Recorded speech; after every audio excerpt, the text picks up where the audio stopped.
प्यारे भाई बहनों, आप सभी लोगों के लिए आज एक मैराथन क्लास लेकर आया हूं, जिस क्लास में कक्षा 12 के फिजिक्स का जो वैद्युत धारा चैप्टर है, इस चैप्टर के पूरे मोस्ट इंपॉर्टेंट डेरिवेशन को कराने वाले हैं। एक बात ध्यान रखना, जो डेरिवेशन आज मैं कराऊंगा सभी लोग ध्यान से कर लेना। इसके बाहर कोनो क्वेश्चन आपके एग्जाम में नहीं आएगा। 5 नंबर वाले पूरे प्रश्न इसी क्लास से आपकी एग्जाम आएगा, क्योंकि मैं जितने भी वीवीआई डेरिवेशन है, इंपॉर्टेंट डेरिवेशन है, पूरा करा दिया हूं। आप अलग से कॉपी पर इन सभी डेरिवेशन को लिख लेना। इसके पहले के जितने दोनों चैप्टर है ना, उन सभी चैप्टर का भी इसी तरीके से 5 नंबर वाले वीवीआई डेरिवेशन की क्लास मैंने लिया है। अब इस चैप्टर का आज कंप्लीट होने वाला है, तो चलिए शुरुआत करते हैं। लेकिन शुरू करने से पहले ज्ञान की देवी मां सरस्वती, इनका एक बार सभी लोग प्रार्थना करेंगे, नमन करेंगे कि पूरे सच्चे मन से आपको क्लास देखना है, और मां सरस्वती से प्रार्थना करेंगे जो भी देखें वो सब आपको याद रहे, आपकी जो मेहनत कर रहे हैं उसका फल जरूर मिले, बोर्ड में आप सभी लोग टॉपर जरूर बने। और मैं सभी प्यारे प्यारे भाई बहनों से कहना चाहूंगा कि अगर मेहनत जुनून के साथ करोगे तो रिजल्ट पक्का आएगा, ठीक है। और हाँ, एक बार सेशन को सभी लोग लाइक कर दीजिएगा। और वे बच्चे जो अभी तक कुछ भी नहीं पढ़े हैं और जुलाई से एक नई शुरुआत करना चाहते हैं, उन सभी बच्चों के लिए एक अंतिम मौका है। मैंने शिखर 2.0 बैच लाया हूं, जहां पे चैप्टर 1 से हम पढ़ाएंगे। देखो, मेहनत के मामले में ईमानदारी से अगर कोई भी संस्था मेहनत करती है तो ये अल्फा इंस्टीट्यूट है। कोई बड़ी कंपनी नहीं है, कोई बड़ी पैसे वाला चैनल नहीं है, एक मेहनत करने वाला आदमी है जो कि आपके पीछे खड़ा रहता है। अब देखियो, हम पूरी जान लगाकर आपको पढ़ाते हैं। पढ़ाने के सिवा जो भी काम हो सकता है मैं सब कुछ काम करता हूं, ताकि हम इस समाज में, इस देश में कुछ कर सकें।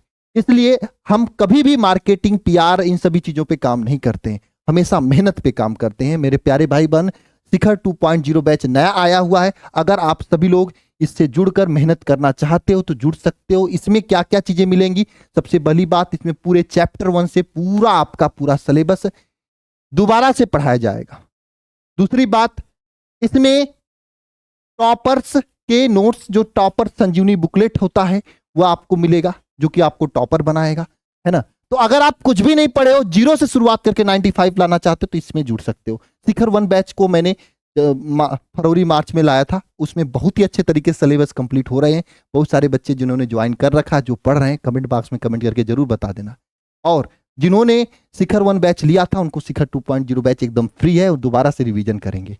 और मैं सभी प्यारे प्यारे भाई बहनों से कहना चाहूंगा, शिखर 1 बैच वालों से, प्लीज आप सभी लोग इसे शेयर करो। अगर आपको लगता है हम मेहनत करते हैं, ईमानदारी से पढ़ाते हैं, दम लगाकर गर्मी में खड़ा होकर मेहनत करते हैं, तो इस चीज को शेयर करो, सभी के पास पहुंचाओ, ताकि सभी लोग मेहनत से पढ़ सकें, सभी लोग एक सही टीम से पढ़ सकें, सभी लोग एक मेहनती टीम से पढ़ सकें, कंपनी से दूर रहें, है ना। चलो जी प्यारे प्यारे प्यारे भाई बहन, ठीक है। और साथ साथ में इस वरदान बुक को भी आप बैच के साथ में ले सकते हो, वहां पर स्पेशल ऑफर में मिल रहा है। और ये सभी वे टॉपर्स हैं जिन्होंने पिछली साल मेहनत किया था, जुनून के साथ में, लगन के साथ में, और रिजल्ट आपके सामने है। अगर आप भी मेहनत करोगे तो निश्चित रूप से 2027 में आप भी इन्हीं बच्चों की तरह टॉपर निकलोगे। अब समय आ चुका है दिन रात एक करने का। अगर अभी तक लापरवाही किया, इधर उधर घूमे, चलो ठीक है, छोड़ दो। अब तो मेहनत करने के लिए सामने आ जाओ, दम लगा दो, ठीक है ना, पूरी जान लगा दो, ठीक है मेरे प्यारे प्यारे भाई बहन, ठीक है। ये सभी वे बच्चे हैं जो कि पूरी जान से मेहनत कर रहे हैं और दम लगा रहे हैं, ठीक है ना। बाकी हमने एक छोटा सा इनाम भी रखा है। 2027 में जो भी बच्चा टॉपर निकलेगा, रैंक 1 लाएगा, अगर मेरे यहाँ से रैंक 1 पढ़ा है और हमारे यहाँ ही हमारे साथ रहा, तो उसके लिए मेरे तरफ से 2,50,000 रुपए प्लस एक टैबलेट का इनाम। और जो 90+ वाले बच्चे रहेंगे उनके लिए स्पेशल गिफ्ट रहेगा। तो सभी प्यारे प्यारे भाई बहन, है ना, ये एक सम्मान के लिए मैं बता रहा हूँ, ले सकते हैं। और दूसरी बात, अगर आप रैंक 1 लाए हो, मेरे से पढ़े हो, मेरे साथ मेहनत किए हो, तो एक काम ये भी आप लोग कर सकते हो मेरे प्यारे प्यारे भाई बहन। अगर आपको इससे ज्यादा कहीं पे पैसा मिले तो वहां पे भी जा सकते हो, लेकिन एक छोटा सा रिक्वेस्ट रहेगा, एक वीडियो कॉलिंग करके हमें जरूर बता देना, क्योंकि मुझे बहुत ही अंदर से खुशी होती है जब मुझे पता चलता है अपना पढ़ाया बच्चा को, अपने से पढ़ा हुआ बच्चा, हम किसी बच्चे को पढ़ाया, मेहनत किया, दिन रात एक किया, वो बच्चा रिजल्ट लाता है। तो आपका कितना भी रिजल्ट आए, एक वीडियो कॉलिंग तो मुझे जरूर करना, क्योंकि साल भर आप मुझसे देखकर पढ़े हो, मेरे चेहरे तो देखो, एक बार मुझे भी आपको चेहरा देखने का मन करता। आपका नंबर भले ही रैंक 1 आए या कुछ भी आए, हमेशा आपके लिए खड़ा रहूंगा, ठीक है। चलो तो चलिए चैप्टर की शुरुआत करते हैं। जो भी बैच बच्चे को लेना चाहते हैं, बिना देर किए बैच स्टार्ट करने से पहले ले लो, ताकि आपका कोई भी बैकलॉग ना लगे और बढ़िया तरीके से पूरे सिलेबस को आप कंप्लीट कर सको। इन दोनों नंबर पे कॉल करके जानकारी ले सकते हो या alpha institute pro app download करके भी देख सकते हो। ठीक है, चलिए आगे की हम शुरुआत करते हैं, पहले डेरिवेशन पे चलते हैं। तो चलिए पहला डेरिवेशन हम लोग ये करेंगे, इस चैप्टर का मोस्ट इंपॉर्टेंट डेरिवेशन है, 23-24 में पूछा हुआ है और कई बार पूछा है। किसी चालक के प्रवाहित धारा तथा मुक्त इलेक्ट्रॉनों के अनुगमन वेग के मध्य संबंध स्थापित करिए। यह क्वेश्चन है, किसी चालक के प्रवाहित धारा तथा मुक्त इलेक्ट्रॉनों के अनुगमन वेग के मध्य संबंध स्थापित करिए। यह क्वेश्चन है। याद देखो, कभी कभी क्वेश्चन घुमा के पूछता है, मुक्त इलेक्ट्रॉनों के अनुगमन वेग से आप क्या समझते हैं? अनुगमन वेग तथा धारा घनत्व के मध्य संबंध स्थापित करिए। इसी तरीके से हो जाएगा।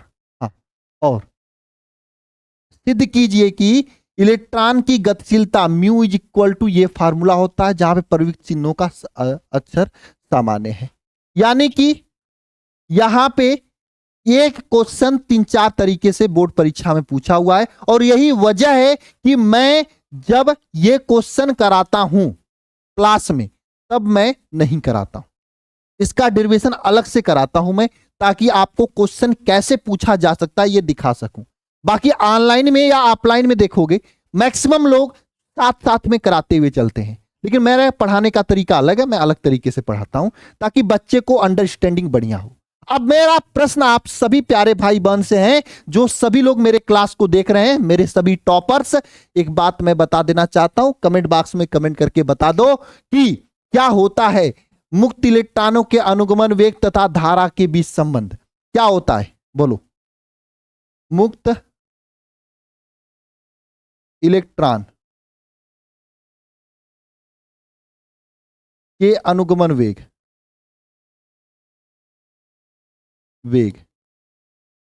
तथा धारा के मध्य संबंध, धारा के मध्य संबंध क्या होता है? बताओ। सबसे पहले इसी संबंध को तो हमें प्रूव करना है। बताओ क्या होता है? I is equal to NEAVD। बहुत ही बढ़िया, ये सभी बच्चे टॉपर्स हैं जिनको आज तक याद है ना? क्या होता है? I is equal to NEAVD होता है। यही तो संबंध होता है। सबसे पहले हम लोग ये संबंध प्रूव करेंगे, उसके बाद आगे हम लोग बढ़ेंगे। ठीक है, सबसे पहले ये संबंध हम लोग प्रूव करेंगे, है ना? सबसे पहले हम लोग यह संबंध प्रूव करेंगे। ठीक है ना? चलो, लेकिन इसी संबंध के साथ में एक क्वेश्चन और पूछा है, मुक्त इलेक्ट्रॉनों के अनुगमन वेग से आप क्या समझते हैं? यह भी प्रश्न पूछ रखा है। तो चलो पहले अनुगमन वेग से क्या समझते हैं इसको लिखेंगे, उसके बाद चीजों को आगे बढ़ाएंगे। चलो, सबसे पहले क्या है अनुगमन वेग? हाँ, हेडिंग डालना अनुगमन वेग। क्या? अनुगमन वेग क्या होता है? कमेंट बॉक्स में आप लोग कमेंट करो, एकदम स्टेप बाय स्टेप आंसर लेके चलेंगे, है ना? लेकिन आपके बोर्ड परीक्षा में अगर अनुगमन वेग की परिभाषा या अनुगमन वेग नहीं पूछा रहेगा तो मत लिखना, बता दे रहा हूं। हाँ, अनुगमन वेग क्या होता है? कमेंट बॉक्स में तेजी से कमेंट करो सभी प्यारे भाई बहन। या वह क्या होता है ना? वह वेग जो जिससे मुक्त इलेक्ट्रॉन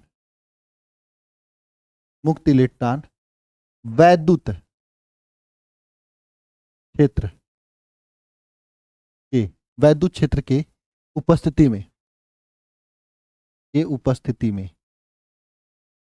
उपस्थिति में गति करते हैं, क्या कहलाता है? अनुगमन वेग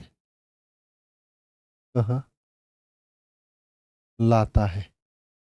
अनुगमन वेग कहलाता है वह न्यूनतम वेग, वह वेग जिससे के मुक्त इलेक्ट्रॉन वैद्युत क्षेत्र की उपस्थिति में गति करता है, उसे क्या कहते हैं? अनुगमन वेग कहते हैं। जैसे कोई वायर है, कोई तार है, ये तार मान लो है, इस तार में इलेक्ट्रॉन जिस वेग से, इस तार में इलेक्ट्रॉन जिस वेग से गति करेंगे, इलेक्ट्रॉन जिस वेग से गति करेंगे उसे क्या कहेंगे? अनुगमन वेग कहेंगे।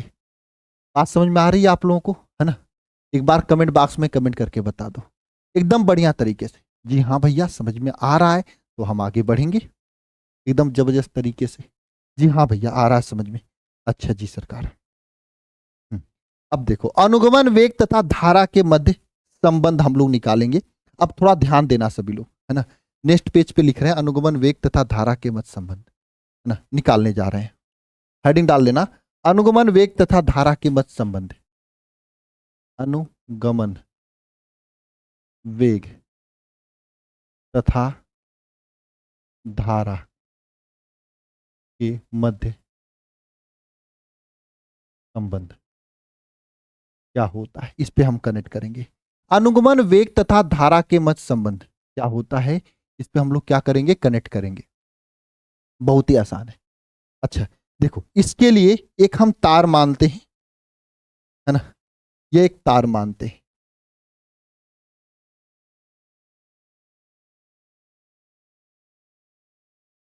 ये तार,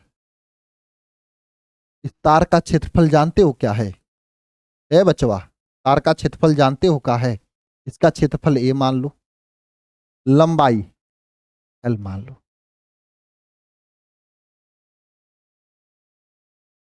क्षेत्रफल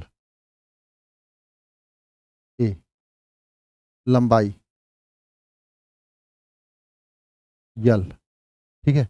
लंबाई यल, कोई दिक्कत है इसमें? है ना? इसकी लंबाई यल है और एकांक आयतन में,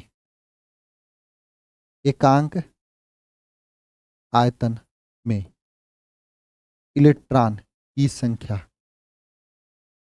कितना है? यन है। ये सब पॉइंट आपके सामने है। क्षेत्रफल ए है, लंबाई यल है, एकांक आयतन में इलेक्ट्रॉन की संख्या कितना है?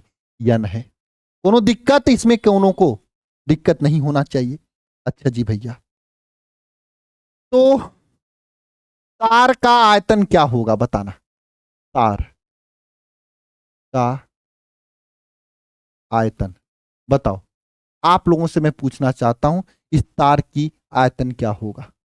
एक बार कमेंट बॉक्स में कमेंट करके बता देना आप लोग। मैं आप सभी लोगों से जवाब चाहता हूं इस तार का, इस वायर का आयतन क्या होगा? कमेंटवा में तुरंत जवाब दे दो भैया, तुरंत दे दो तुम लोग। हम जानते हैं तुरंत दे लोगे क्योंकि आप हो हमारे सभी के सभी शेर आदमी, टॉपर्स हो आप सभी लोग इस ईयर के। हाँ क्या? एल हो जाएगा। हाँ क्षेत्रफल ए, ए इंटू यल, ये तार का आयतन हो जाएगा। हाँ वॉल्यूम इंटू क्षेत्रफल, सॉरी एरिया इंटू लेंथ, यही होता है आपका क्या? एरिया इंटू लेंथ, यही होता है आपका क्या? तार का आयतन। एरिया ए हो जाएगा, यहां पे एरिया ए हो जाएगा, या एरिया ए हो जाएगा, लेंथ यल हो जाएगा। इन दोनों का गुणा कर दो, ये तार का आयतन निकल के आ जाता है। तो तार का आयतन क्या होगा? एरिया इंटू लेंथ, ये तार का आयतन हो जाएगा। ए इंटू यल, बहुत बढ़िया, ये बचपन में पढ़े होंगे। हाँ अच्छा जी भैया, अब मैं एक प्रश्न पूछना चाहता हूं आप लोगों से, जवाब देना बस। हाँ एक डब्बा में, यहां पे एक एक गिलास है, एक गिलास में पांच गो बर्फी है ना? आपके पास ऐसे ही 3 गो गिलास है, तीनों में 5-5 गो है, तो कुल कितना बर्फी है आप लोगों के पास?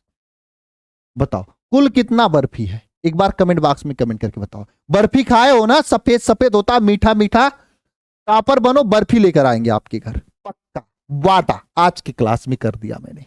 चलो जी सरकार, एकदम तबीयत से मैंने बोला है आपसे, रियल टीचर से पढ़ना, रील वाले टीचर से नहीं। बता दो यहाँ पे कमेंट में। 15 कैसे पता? 3 गो डब्बा है, 3 गुड़े कितना? 5 कर लिए, 15 आ गया। यही किए ना बबवा, ओ बचवा, यही किए ना? तो हम यही काम करेंगे यहां पर। एल आयतन है और एल आयतन है और एल आयतन है और n इलेक्ट्रॉन की संख्या है, तो क्या करेंगे, क्या करेंगे, संपूर्ण आयतन में इलेक्ट्रॉन क्या हो जाएगा, संपूर्ण आयतन में इलेक्ट्रॉन क्या हो जाएगा, बताओ। इलेक्ट्रॉन की संख्या n था, n का गुणा कर दो संपूर्ण आयतन A इंटू एल से, तो संपूर्ण आयतन में इलेक्ट्रॉन क्या हो जाएगा, n इंटू ए इंटू एल, यह हो जाएगा संपूर्ण आयतन में इलेक्ट्रॉन की संख्या। पूरा लिखो भैया, कुछ लोग कंफ्यूज आ जाएंगे। इलेक्ट्रॉन की संख्या कितना हो जाएगा, n इंटू ए इंटू एल, ये हो जाएगा। कोनो दिक्कत है,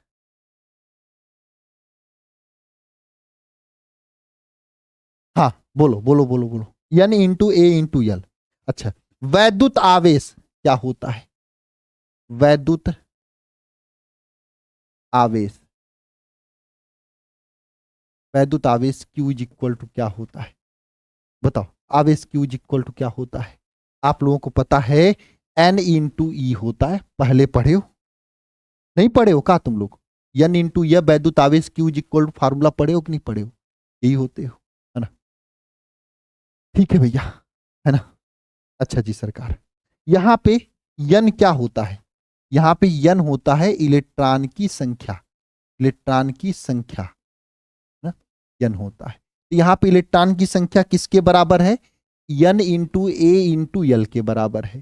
तो आवेश Q इज इक्वल टू क्या हो जाएगा, N इंटू ए इंटू एल, ई हो जाएगा, ये इलेक्ट्रॉन की संख्या हो, N इंटू ए इंटू एल, ये हो जाएगा इलेक्ट्रॉन की संख्या।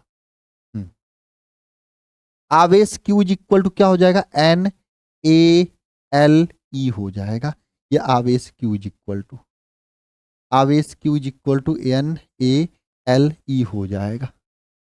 कोनो दिक्कत है, आवेश Q is equal to N A L E हो जाएगा, कोनो दिक्कत है तो बता देना, N ए एल ई हो जाएगा आवेश Q इज इक्वल टू, है ना, ठीक है भैया, है ना। अच्छा जी सरकार, है ना, ये तो हम बर्फी मिटा दें, कोनो दिक्कत नहीं है, बर्फी मिटा दिया मैंने। चलो अब आगे बताओ, यहां तक कोनो दिक्कत है, हम्म, अच्छा जी भैया, और बताओ जरा, कोनो दिक्कत नहीं है ना। Q इज इक्वल टू क्या आया है यहां पर, Q is equal to N A L E आया है, हाँ ठीक है। चलो ये समीकरण नंबर 1 मान लो इसको। और आप लोगों को एक बात पता होगा कि वैद्युत आवेश, वैद्युत आवेश Q इज इक्वल टू एक फार्मूला I इंटू टी भी होता है, कितने लोगों को पता है, Q इज इक्वल टू एक फार्मूला होता है I इंटू टी भी, है ना। तो यहां से अगर देखोगे तो क्या हो जाएगा, I इंटू टी और N ए एल ई दोनों बराबर करो, I into T is equal to, इसको समीकरण नंबर 2 मानो ना, क्या हो जाएगा, समीकरण 1 तथा 2 से क्या हो जाएगा, बताइएगा, क्या हो जाएगा, क्या हो जाएगा, है ना। यहाँ पे I into T is equal to N A L E हो जाएगा। तो यहां से अगर आप I इज इक्वल टू लिखोगे N A L upon T into E हो जाएगा, ये हो जाएगा। हाँ हाँ, डेरिवेशन नहीं समझ में आया, थोड़ा सा कठिन होता तो समझ में नहीं आता है, हम जानते हैं। अच्छा, अब यहाँ पे चीजें प्रूफ हो चुकी हैं, है ना, ये प्रूफ हो चुकी है, हमने स्टेप्स बहुत ही आसानी से लिया है ना। आई इज इक्वल टू क्या हो जाएगा, N A L upon T into E, ठीक है, एल अपान टी, यहां पे ध्यान देना, एल अपान टी, एल को क्या बोलते हैं, एल को क्या बोलते हैं, दूरी बोलते हैं ना, बटे टी समय, दूरी बटे समय किसके बराबर होता है, देखो यल मतलब दूरी और टी मतलब समय, है ना। दूरी बटे समय ये किसके बराबर होता है, यह वेग के बराबर होता है। ये किसके बराबर होता है, यह वेग के बराबर होता है। आई धारा, क्यू आवेश, हाँ हाँ, Q is equal to I T, हाँ बहुत बढ़िया। ये देखो Q is equal to N L, N A L E है, Q is equal to I T, तो दोनों बराबर कर दिया मैंने। ठीक है ना। अच्छा जी सर, क्या ये वेग है, और यहाँ पे वेग क्या है, अनुगमन वेग vd होता है। तो यहाँ पे धारा आई इज इक्वल टू क्या हो जाएगा, ए एल भी, एन ए यहाँ पे एल अपान टी के यहाँ पे भी अपान वी डी हो जाएगा, V D E, N L upon T के यहाँ पे वी डी हो जाएगा। ये आपका संबंध हो गया। यहाँ पे देखो, यहाँ पे देखो दूरी, एल मतलब दूरी हो जाएगा, दूरी मतलब यल है, और समय मतलब टी है। इसको मैंने इस तरीके से लिखा, कोनो दिक्कत है। N E A V D, यहाँ पे यन क्या है, यन है इलेक्ट्रॉन की संख्या, वीडी जो है अनुगमन वेग, ई क्या है इलेक्ट्रॉन पर आवेश, और ये क्या है क्षेत्रफल, ये क्या है क्षेत्रफल, ये क्या है क्षेत्रफल है। कोनो प्रॉब्लम नहीं है ना, ये बहुत ही आसानी से प्रूफ हो चुका है। बताओ कोनो प्रॉब्लम, कोनो समस्या हो तो। अच्छा, एक बार कमेंट बॉक्स में कमेंट करके बता देना सभी के, सभी मेरे प्यारे भाई बहन, बहुत ही इंपॉर्टेंट है। 5 नंबर में पूछा जाता है जबरदस्त डेरिवेशन। कर लिए स्टेप बाय स्टेप, है ना। क्या करना है, कुछ करना थोड़ी ना है। आवेश Q is equal to N में एन का मान रख देना है, और Q is equal to I T होता है, दोनों बराबर कर देना है। एल अपान टी के यहाँ पर वेग भी डी रख देना है। आ गया समझ में। ठीक है सरकार, आगे चले, चलो आगे की ओर चलते हैं। और आगे, अब आगे हम लोग क्या पढ़ेंगे यहाँ पे, अनुगमन वेग तथा धारा घनत्व के मध्य संबंध हम लोग पढ़ेंगे। अनुगमन वेग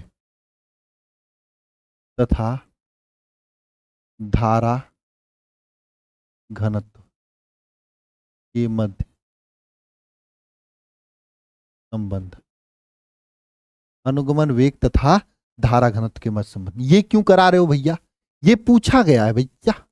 ये देखो, अब आपको एग्जाम में क्वेश्चन पढ़ना है, क्वेश्चन के अकॉर्डिंग आंसर लिखना। देखो यहां पे हमने 3 क्वेश्चन लिया है जो कि अभी तक आपके एग्जाम में बना है।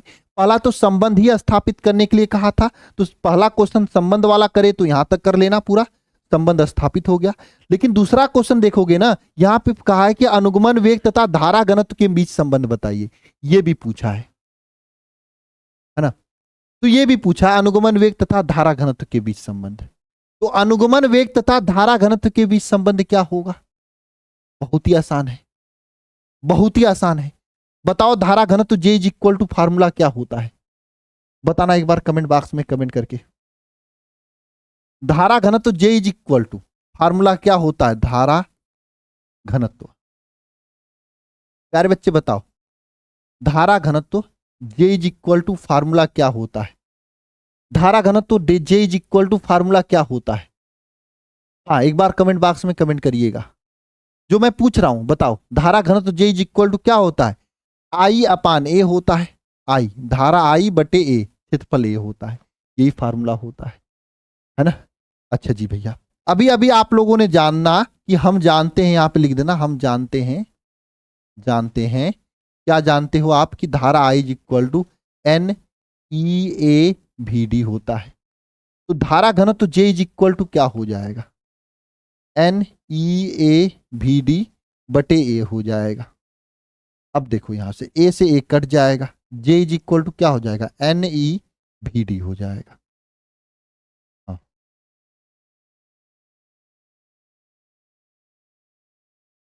ठीक है। हम्म, ठीक है। आराम से ये संबंध हो गया। कोनो दिक्कत है? कोनो दिक्कत है बताओ, है ना? अरे बोलो हाँ या ना, कौन दिक्कत है तो। हम्म। नहीं है ना? अब आप बताओ। देखो, कुछ बच्चे करे थे, इसको रिपीट करो। अगर शॉर्टकट फॉर्म में इसको देखना चाहो तो तीन ही स्टेप है यहाँ पर, तीन स्टेप है केवल। मैं यहाँ पर अगर इसका शॉर्टकट फॉर्म लिखूं, यहाँ पर अगर हम यहाँ पर, है ना, यहाँ पे अगर हम, है ना, शॉर्ट फॉर्म में अगर देखें तो तीन ही स्टेप है। क्या स्टेप है? आपको यहाँ पर क्षेत्रफल, आयतन, आयतन आपको पता होना चाहिए। आयतन कितना आया था? ए इंटू यल आया था। इलेक्ट्रॉन की संख्या कितनी आई थी? बताओ, इलेक्ट्रॉन की संख्या कितनी आया था? एन ए यल आया था। दो यह काम करना है यहाँ पर, एन ए यल आया था। दो काम करना है यहाँ पर। कौन कौन दो काम करना है? बहुत ही आसान। हाँ, वो क्लास में करवाए भी थे हम, ठीक है, सही कर रहे हो आप। बहुत ही आसान है। आपको पता है आवेश Q is equal to N E में रखना है यन का वैल्यू, तो N A L into E आ जाएगा। आवेश Q is equal to I T होता है। तो यहां पर ये दोनों बराबर कर दिया मैंने। यहां पे दोनों क्या कर दिया? आई टी और एन ए एल ई बराबर कर दिया था। तो यहां से I is equal to N A L upon T into E आ गया था। एल अपान टी को मैंने भी डी लिख दिया था। यहाँ पे आई इज इक्वल टू प्रूफ हो गया था, एन ए भी डी ई हो गया था। इस एल अपान टी को क्या लिखा था मैंने यहाँ पे? तो भी डी लिख दिया था। क्यों भी डी लिख दिया? दूरी बटे समय था। बस यही तो काम था। मैंने चार स्टेप में इसको, चार पांच स्टेप में इसको कर लिया। बस यही था पूरा में। बाकी वहां पे चूंकि समझा के लिखना था, इसलिए वहां पे समझा के लिखा था। यही चार काम था। आयतन निकालना है और electron Q is equal to I T, Q is equal यानी ये वाली दोनों बराबर कर देना है, काम हो जाएगा। बोलो हाँ या ना, चीजें समझ में आई क्या? हाँ। अच्छा, आयतन, यही बात तो मैंने पूछा कि आयतन क्या होता है। तो आयतन इज इक्वल टू ए, आयतन भी इज इक्वल टू ए, क्षेत्रफल ए इंटू यल, ये फार्मूला होता है। एक बार हाँ या ना कमेंट बॉक्स में कमेंट करके बताइएगा।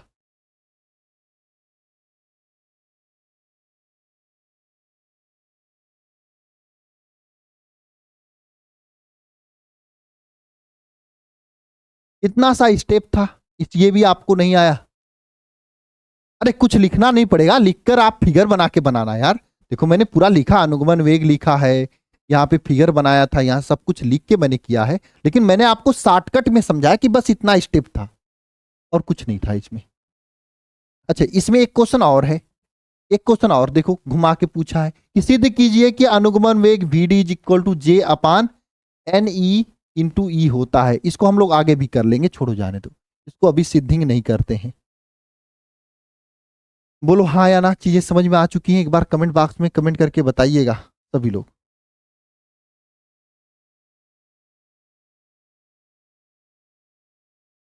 हम्म।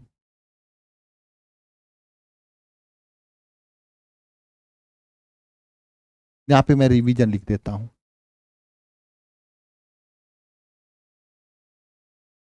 स्टेप।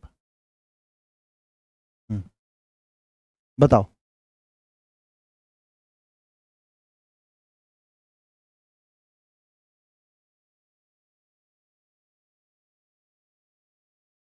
ठीक है,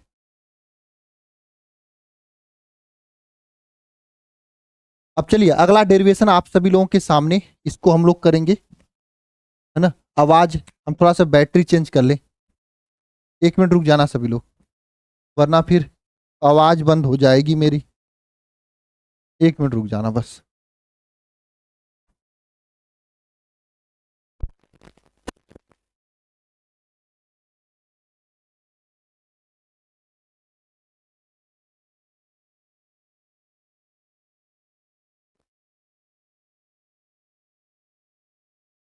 हम्म।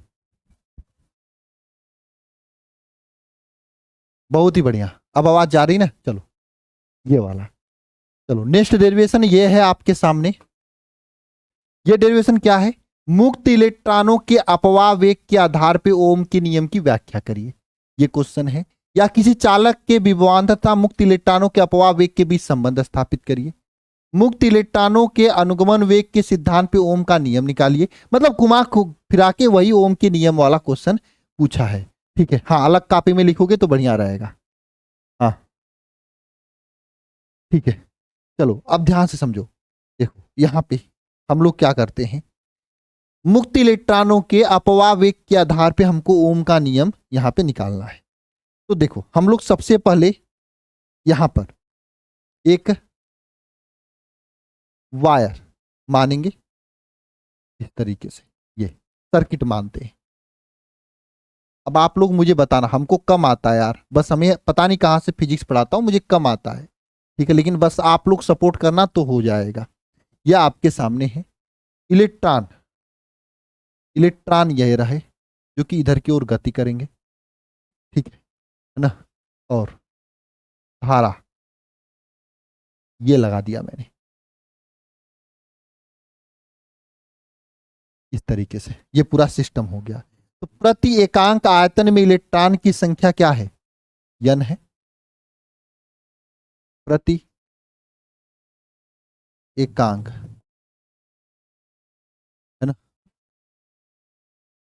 प्रति एकांक आयतन में इलेक्ट्रॉन की संख्या n है। ठीक है ना, और इसमें धारा, इसमें धारा जो है I बह रही है, और सिरों के मध्य विभवांतर,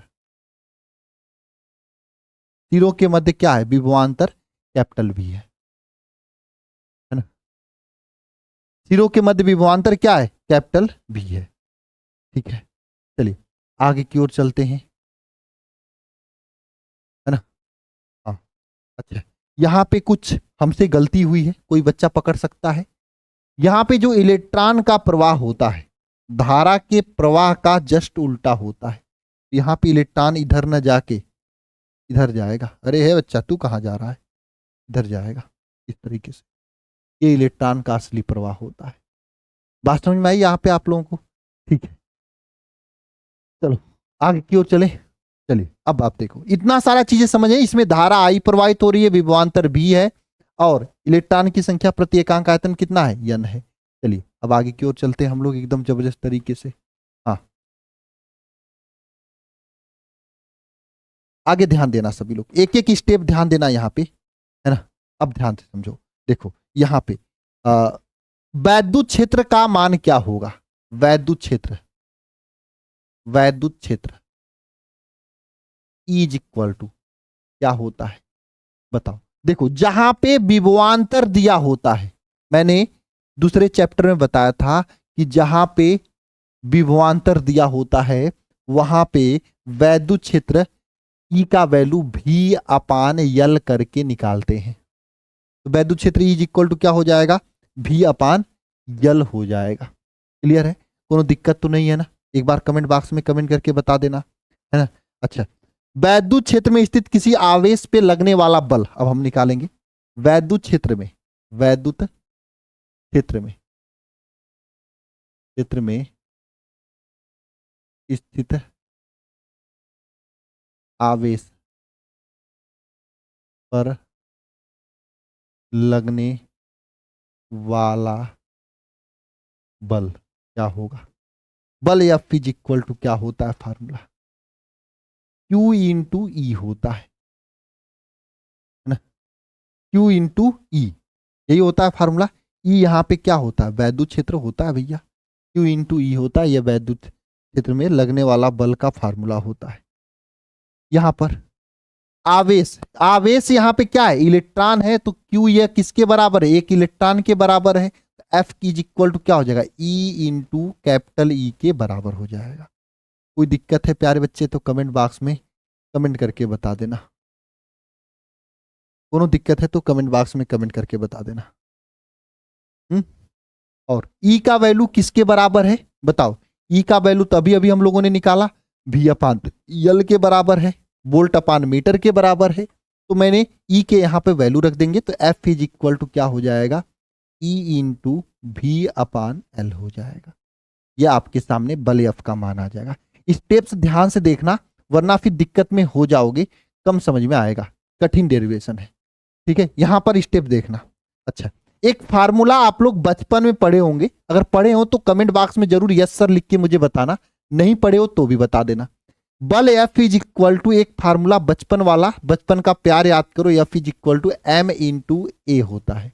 कितने लोगों को पता है बता देना एक बार कमेंट बॉक्स में कमेंट करके। F is equal to M into A, यह फार्मूला कितने लोगों को पता है? बताओ बताओ। और एफ इज इक्वल टू, यहां पे इसको समीकरण नंबर 1 मानो, और ये आपका समीकरण नंबर 2 है। हाँ, यहां से देखोगे तो F is equal to E V upon L आया है, यहां पे F is equal to M into A आया है ना, तो दोनों बराबर हो जाएगा, है ना, दोनों बराबर कर दो। समीकरण नंबर 1 तथा 2 से क्या हो जाएगा बताओ? यहां पे दोनों बराबर कर दो, है ना, E V upon L is equal to M A हो जाएगा। E V upon L is equal to M A हो जाएगा, और यहां से ए इज इक्वल टू क्या हो जाएगा? ई भी अपान एम एल हो जाएगा। ए is equal to E V upon M L हो जाएगा, ई भी अपान एम एल हो जाएगा। कोई दिक्कत है ना? हाँ, बताओ। ए इज इक्वल टू, यहां पर ए क्या है? यह ए क्या है भैया? ये इस ए को क्या बोलते हैं भैया? इस ए को क्या बोलते हैं? इस ए को त्वरण बोलते हैं। इस ए को क्या बोलते हैं? तो त्वरण बोलते हैं। इस ए को क्या बोलते हैं? त्वरण बोलते हैं। कोनो दिक्कत है इसमें? अब देखो, चूंकि इलेक्ट्रॉन गति कर रहा है, तो गति वाली जो चीजें होती हैं वह आपका किसके आधार पे काम होता है? न्यूटन के प्रथम नियम से काम होता है। अब आप लोगों में से कितने बच्चे ऐसे हैं जो कक्षा 11 में न्यूटन का प्रथम नियम पढ़े हैं? न्यूटन के प्रथम नियम से कितने बच्चे ऐसे हैं जो कि न्यूटन का प्रथम नियम कक्षा 11 में पढ़े हैं? नहीं पता है? अच्छा, यह बराबर एम ए कहां से आया? बचपन में पढ़े हो ना, बल F is equal to M A, बस वहीं से आया। मैंने पहले कहा बचपन में पढ़े होंगे आप लोग। एक भाई पूछ रही हैं कि एम ए बराबर एम ए कहां से आया, तो बचपन में पढ़े हो वहीं से आया। ठीक है। अच्छा, कोई इलेक्ट्रॉन जब गति करता है तो वह न्यूटन के प्रथम नियम के अकॉर्डिंग काम करता है। प्रथम नियम क्या होता है? V is equal to U plus A T होता है, ये होता है। यहां पे अगर प्रथम नियम को देखोगे तो भी क्या होता है? अंतिम वेग होता है। कितने बच्चों को याद है? वेग होता है। और यू क्या होता है? प्रारंभिक, प्रारंभिक वेग होता है। और ए क्या है? त्वरण है। टी क्या है? समय है। और यह समय इलेक्ट्रॉन के लिए यहां पे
VD, अच्छा एक मिनट आवाज नहीं आ रहा है, अच्छा वॉइस प्रॉब्लम, वो ठीक है, वो बैटरी डिस्चार्ज हो गई थी ना। तो यहाँ पे क्या हो जाएगा, ध्यान से समझना।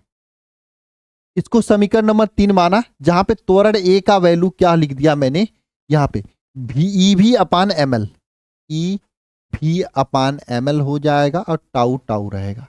अब देखो टाउ जो है क्रांतिकाल होता है, टाउ क्या होता है, क्रांतिकाल होता है। और टाउ जो होता है एक औसत मान होता है, यानी जैसे मान लो कहीं 10 इलेक्ट्रॉन जा रहे हैं या फिर n इलेक्ट्रॉन जा रहे हैं, तो सबका औसत tau 1 plus tau 2 plus tau 3। क्रांतिकाल की परिभाषा आप लोग पढ़े हुए ना, यही होता है ना, एक इलेक्ट्रॉन को एक चक्कर ले जाने में या एक टक्कर करने में लगा समय, ये क्रांतिकाल होता है। तो n इलेक्ट्रॉन n बार खिटी खिटी खिटी खिटी खिटी खिटी टकराएंगे, तो इसकी क्रांतिकाल टाउ n हो जाएगा, है ना। ये हो जाता है क्रांतिकाल होता है, औसत क्रांतिकाल होता है टाउ, है ना। जहां टाउ क्या है, क्रांति काल है, जहां पे टाउ जो है क्रांतिकाल है। कोनो दिक्कत है इसमें, कोनो दिक्कत है तो बता देना, ठीक है। हम्म, कोनो दिक्कत है तो बता दे, बता दीजिए, नहीं यही होता है। तो यहां पे आपका अनुगमन वेग VD क्या आया है, हम्म हम्म तो यहां पे अनुगमन वेग VD क्या आया है भैया, VD is equal to EV upon ml tau आया है ना। ये यहाँ पे अनुगमन वेग VD जो है is equal to EV upon ml tau आया है, ये अनुगमन वेग VD हो जाएगा। कोनो दिक्कत है इसमें, नहीं होना चाहिए कोनो दिक्कत आप लोगों को, है ना। वापस से मुझको कुछ समझ में नहीं आया, कमेंट करो और कमेंट करो, करते रहो कमेंट, आपको पूरा समझ में आ जाएगा, है ना। अब वापस से अभी नहीं लौटेंगे जब तक पूरा नहीं पूछेंगे। ये VD अनुगमन वेग है। अब आप लोग जानते हो धारा I इज इक्वल टू, लिखो यहाँ पे, हम जानते हैं, हम तो जानते हैं, आप लोग पता नहीं जानते हो कि नहीं जानते हो, हम जानते हैं। क्या जानते हो, धारा I इज इक्वल टू क्या होता है, NEA/VD होता है। धारा I is equal to NEA/VD होता है, हाँ ठीक है। धारा I इज इक्वल टू क्या होता है, NEA/VD होता है। मैं दोबारा से समझा दूंगा, लेकिन पहले आप लोग इसको पूरा करो। यहाँ पे VD की यहाँ पर ये वैल्यू रख देते हैं, तो I इज इक्वल टू क्या हो जाएगा, NEA/VD की यहाँ पर EV अपान ml टाउ हो जाएगा। ये आपका किसका, VD का वैल्यू हो जाएगा, अरे इसका वैल्यू हो जाएगा, है ना। इसमें किसी कोई दिक्कत है बताओ, कोनो दिक्कत नहीं होना चाहिए। कोई दिक्कत है तो एक बार कमेंट बॉक्स में कमेंट कर सकते हो। हाँ, अगर आप यहाँ पे देखोगे तो क्या हो जाएगा, I इज इक्वल टू क्या है, यहाँ पे ध्यान दो, देखो E है और यह E है, तो NAE² V अपान ml टाउ हो जाएगा, ये हो जाएगा। हम्म बताओ। अब इस V को अगर इधर लेते जाएं तो I upon V is equal to क्या हो जाएगा, NAE² अपान ml टाउ हो जाएगा। मेरी बात को ध्यान से समझना, ये हो जाएगा, है ना। अच्छा जी सरकार, कोनो दिक्कत है यहाँ पे तो बता देना। हम्म अच्छा जी सरकार, और आप लोग जानते हो प्रतिरोध, प्रतिरोध प्रतिरोध R इज इक्वल टू क्या होता है, V अपान I होता है। तो मैं यहाँ पे V अपान I करने के लिए इसको पलट देंगे, ml अपान क्या हो जाएगा, NE² टाउ हो जाएगा। ये आपका प्रतिरोध R का वैल्यू हो जाएगा, ये आपका प्रतिरोध R का वैल्यू हो जाएगा। कौन दिक्कत है इसमें, हम्म बताओ, दिक्कत नहीं होना चाहिए, है ना। चलो, प्रतिरोध R इज इक्वल टू क्या फाइनल होगा, V अपान L, है ना, V अपान L, और यहाँ पे is equal to sir V upon I, हाँ यहाँ पे और अगर इसको अच्छे से डीपली लेके जाओ तो प्यारे बच्चे यहाँ पे क्या हो सकता है, m अपान एन ई स्क्वायर टाउ ए यल अपान ए। पता है इसी को क्या बोला जाता है, इसी को विशिष्ट प्रतिरोध रो बोला जाता है ना। तो R is equal to V upon I, यहाँ पर फार्मूला हो जाता है रो L अपान ए हो जाता है। यहाँ पे ये रो की इज इक्वल टू क्या वैल्यू हो जाता है, रो का मान यहाँ पे क्या हो जाता है, रो इज इक्वल टू यहाँ पे m अपान एन ई स्क्वायर टाउ होता है, ये रो का मान होता है। बोलो मेरे प्यारे बच्चे समझ में आया? समझ में नहीं आया होगा, हाँ मुझे पता है। फिर से इसको आप समझाने जा रहे हैं, ध्यान इधर होना चाहिए, कमेंट पे नहीं, ध्यान से समझना सभी लोग, स्टेप बाय स्टेप, है ना। हमने स्टेप नंबर 1 में वैद्युत क्षेत्र E is equal to V upon L लिख दिया, और स्थिर आवेश पे लगने वाला Q इंटू ई फार्मूला होता है, इसलिए यहाँ पर आवेश E के बराबर E इंटू ई हो गया। E is equal to V upon L, तो यहाँ पे वी अपान एल मैंने लिख दिया, हाँ नहीं लिखा जा सकता है, वी अपान एल लिख दिया। अच्छा अब F is equal to M A होता है, तो एम ए और ई भी अपान एल दोनों को बराबर कर दिया, यहां से ए का मान आ गया जिसे त्वरण बोलते हैं। अब न्यूटन के प्रथम नियम से हमने लगा दिया, हाँ ठीक है ठीक है ठीक है, न्यूटन के प्रथम नियम लगाया जिसमें भी अंतिम वेग है, तो अंतिम वेग रहेगा, प्रारंभिक वेग शून्य हो जाएगा, त्वरण समय, ये सब चीजें यहाँ पे मैंने जैसे लिखना था वैसे लिख दिया। अब V D is equal to A tau हो जाएगा, एक यहाँ पे E V upon M L tau हो जाएगा, और टाउ का वैल्यू औसत होता है ये मैंने बताया। अब यही वैल्यू हम धारा वाले में रख दिया वी डी का, यहाँ से भी को इधर लेते आया, आई अपान भी था इसको उल्टा किया, भी अपान आई किया और इस तरीके से रखा, इस तरीके से आपका फाइनल आ गया। मैंने पूरा समझा दिया, डायरेक्ट नहीं लिख सकते हो, डायरेक्ट लिखो तो गलत हो जाएगा। ये डेरिवेशन भी आपका हो चुका है, और अलग अलग लैंग्वेज से यह डेरिवेशन पूछा जाता है, मिला जुला के मतलब यही होता है, ठीक है ना। बोलो आपको समझ में आया कि नहीं आया? नहीं आया तो इसको एक बार दोबारा से बढ़िया से दिल से जरूर देखना, ठीक है। चलो आगे की ओर चलते हैं। अब आगे की ओर हम लोग चलते हैं, और अगला डेरिवेशन आप सभी लोगों के सामने मोस्ट इंपॉर्टेंट डेरिवेशन है, लेकिन इसको आज यहाँ पे हम प्रूफ नहीं करवाएंगे क्योंकि ऑलरेडी हम लोगों ने इसे क्लास में डिस्कस कर रखा है, क्लास में इस वाले डेरिवेशन को अच्छे तरीके से डिस्कस कर रखा है। क्वेश्चन एक बार सभी लोग पढ़िएगा, किसी सेल के विद्युतवाहक बल तथा इनके सिरों के बीच विभवांतर, जिसे टर्मिनल विभवांतर कहते हैं, इनके बीच संबंध स्थापित करिए। ये क्वेश्चन आप सभी लोगों ने पढ़ा है, क्या होता है संबंध, कमेंट बॉक्स में कमेंट करके बताइएगा। ये चीज हमने पढ़ रखा है कहां पे, क्लास में, हाँ जी हाँ, इसको हम यहां पे नहीं कराएंगे। बताओ पढ़े हो ना आप सभी लोगों ने? एक बार कमेंट बॉक्स में कमेंट करके बता देना भाई।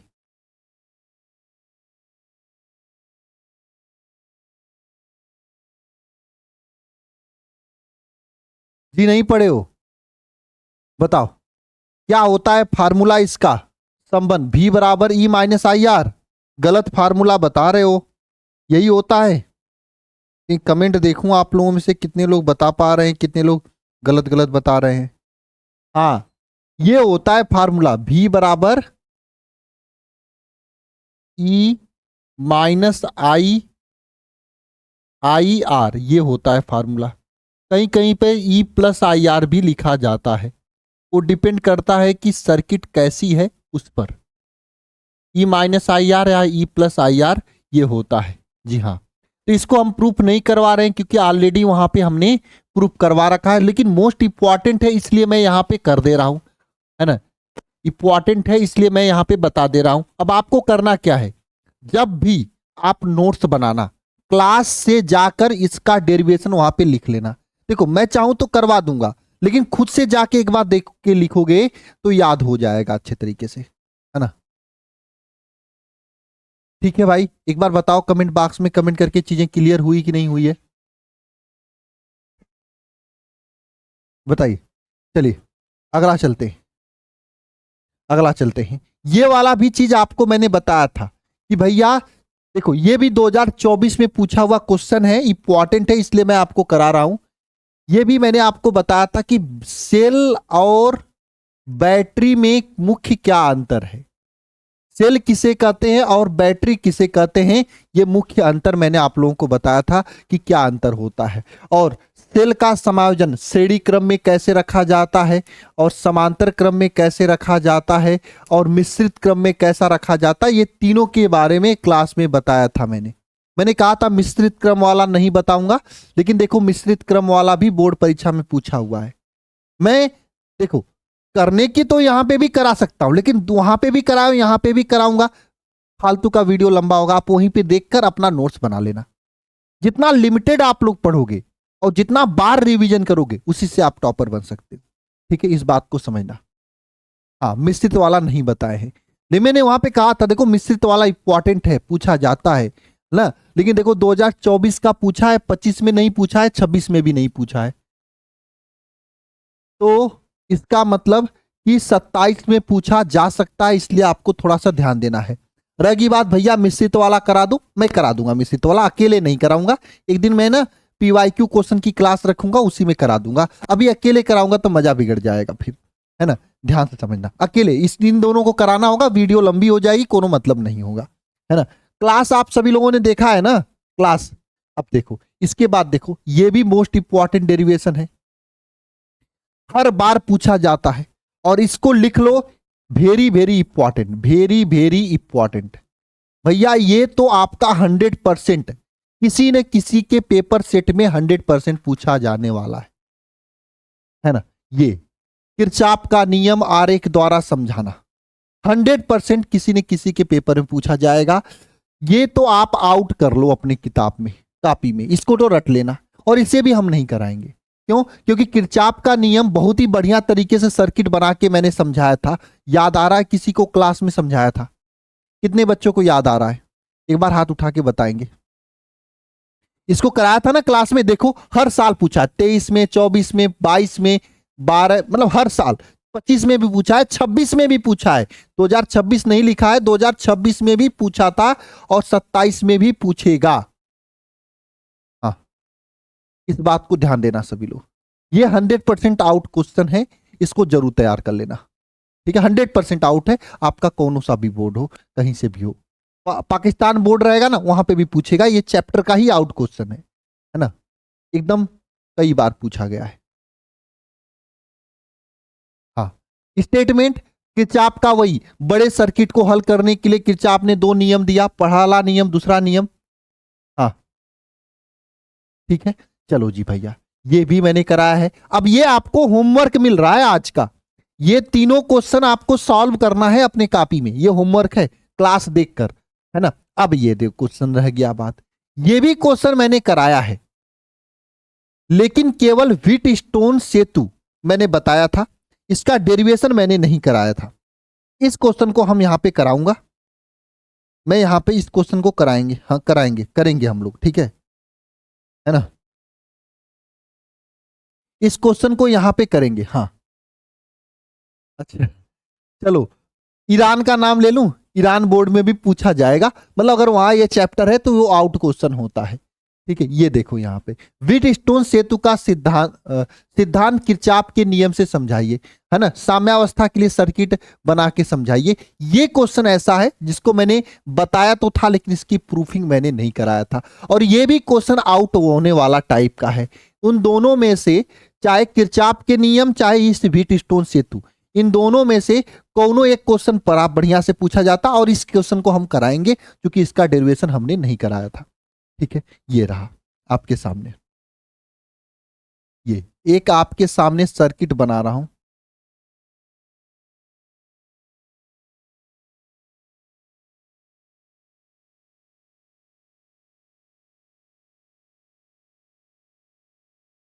ये सर्किट बना रहा हूं, है ना। यहां पे गैल्वेनोमीटर जी लग जाएगा, और यहां पे ये लग जाएगा, है ना। अच्छा जी सरकार, अब देखो यहां पे ये रहा आपका पी, ये रहा आपका पी, ये क्यू, है ना। पी क्यू हो गया, नीचे आर और यस, ये हो गया पी क्यू आर एस, ये हो जाएगा, है ना। ये आपके सामने है। अब देखो, मानते हैं कि यहां से आपका कैपिटल आई धारा निकल रही है और ये कैपिटल आई धारा आके यहाँ पे दो भाग में बट रहा है, I1 में और I2 में। ठीक है, अच्छा जी सरकार। अब यहाँ पे हम लोग वही बंद पास का नियम लगा के सॉल्व करेंगे। यहाँ पे माना हाँ, यहाँ पे लिख देते हैं। हाँ, माना, क्या माना मैंने, चार प्रतिरोध, प्रतिरोध कौन कौन, चार बच्चे, पी क्यू आर यस, है ना। चित्र अनुसार, चित्र के अनुसार, अनुसार विट स्टोन सेतु में क्या है, व्यवस्थित है, व्यवस्थित है। ठीक है, हो गया, ये पॉइंट लिख लिया आप लोगों ने। अब यहां पे लिखना, यहां पे त्रिभुज देखना, ए, देखो यहां पे ये पॉइंट ए हो जाएगा, इसको ए बोलते हैं, है ना।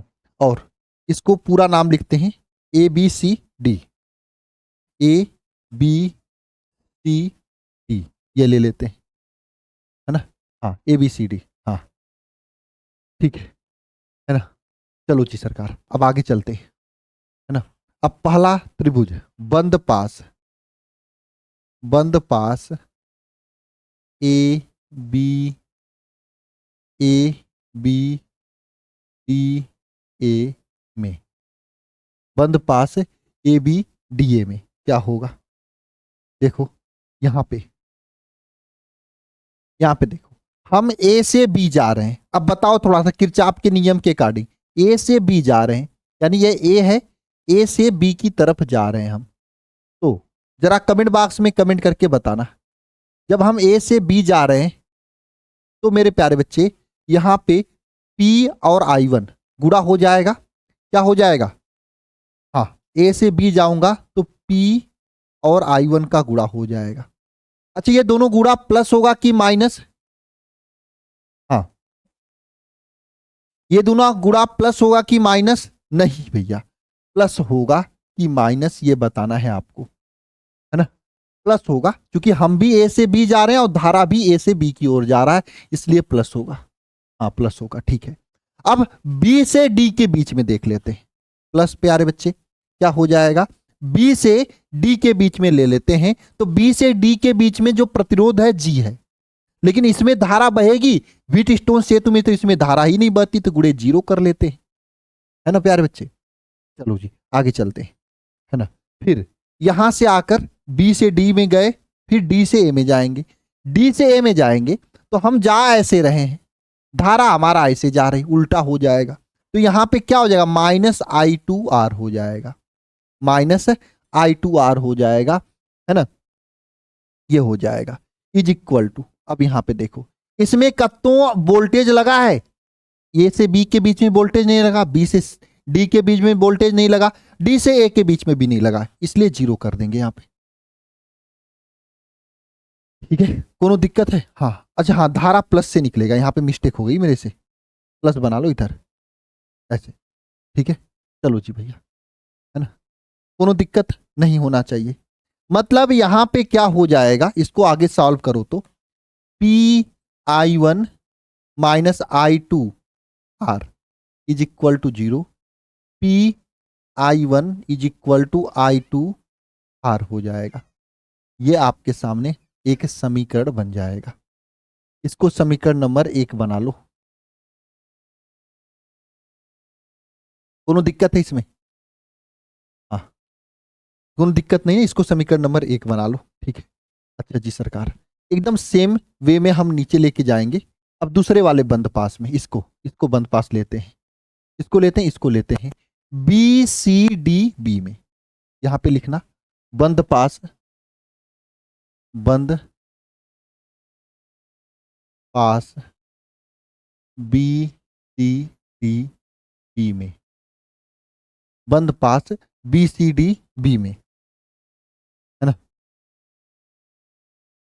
इसमें करते हैं।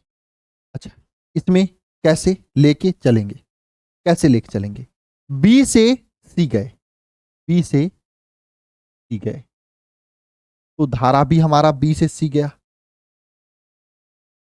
धारा भी हमारा क्या गया, बी से सी गया।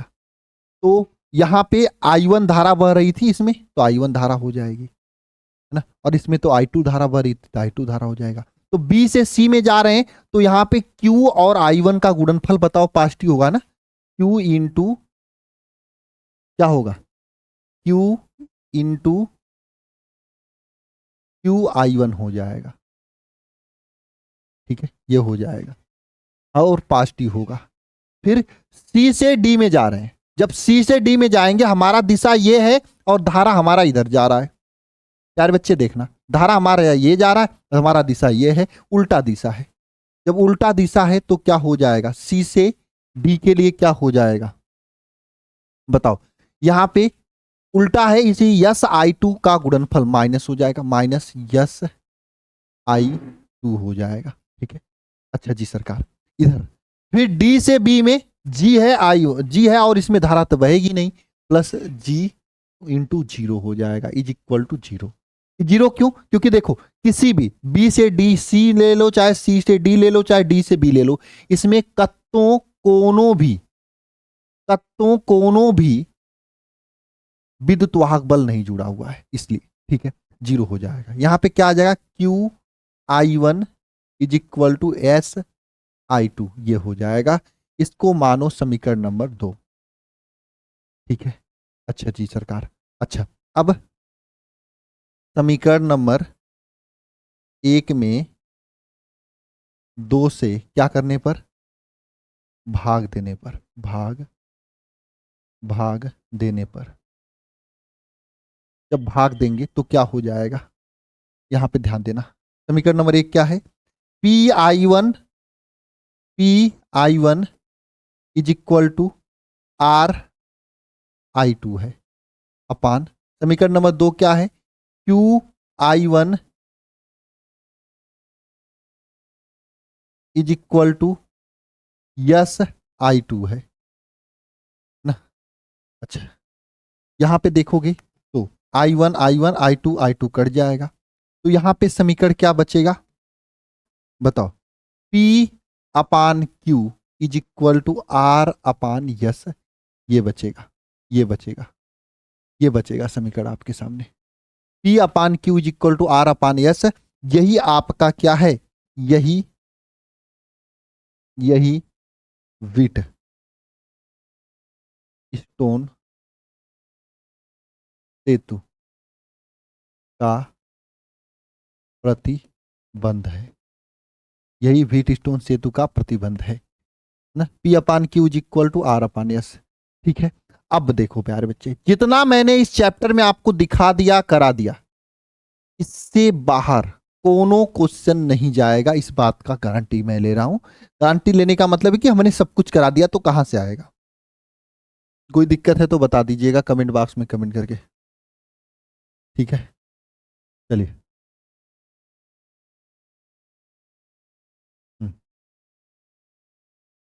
कोई समस्या, कोई दिक्कत, कोई परेशानी हो तो रिपीट कर देंगे। हाँ, पहले आप लोग लिख लो, फिर रिपीट कर देता हूं, कुछ है नहीं इसमें, रिपीट तो करूंगा मैं। एक बार इसको और देख लेते हैं हम लोग, क्या है, 4 प्रतिरोध PQRU व्हीट स्टोन सेतु में व्यवस्थित है। तो यहां पर पहला बंद पास मैंने लिया, इसमें वही चीज जैसे मैंने धारा भेज के गुणा करते हैं प्रतिरोध का, उसी तरीके से इधर की ओर PI1 का गुणा किया, इसमें 0 धारा बह रही थी, फिर इधर की ओर उसी काम किया, तो यहाँ पे ये आ गया। इसके बाद मेरे प्यारे बच्चे क्या किया, फिर से इस वाले बंद पास में सेम काम किया, तो ये आया, दोनों का अनुपात निकाल दिया, कट गया, आ गया आराम से, ठीक है। समझ में आया, ठीक है। चलिए, अब इस तरीके से एक डेरिवेशन इस चैप्टर का मैं नहीं करा रहा हूं, ये है ये वाला डेरिवेशन, ये हालांकि डेरिवेशन है नहीं, एक प्रकार का प्रश्न है, इसको इंपॉर्टेंट क्वेश्चन में कराऊंगा, है ना, ठीक है। इसको लेके परेशान मत होना, ठीक है प्यारे बच्चे, है ना। तन को डिस्टर्ब नहीं होना है आपको, ठीक है। और ये चैप्टर यहीं पे आपका पूरी तरीके से कंप्लीट हो चुका है, इसको लेके परेशान मत होना। ये डेरिवेशन में दिखा दिया कि ऐसा मत कहो कि सर आप जानते ही नहीं हो कौन कौन से क्वेश्चन है ना, ठीक है। और यहीं पे ये चैप्टर कंप्लीट है, और जितना मैंने करा रखा है आप इतना कर लेना, बस इतना क्वेश्चन 5 नंबर वाला कोनो क्वेश्चन इस चैप्टर का इसके बाहर नहीं जाएगा, इस बात का ध्यान देना। लेकिन ईमानदारी से करना, ईमानदारी से करोगे तब, है ना। एक बार दो बार लिख के प्रैक्टिस करना,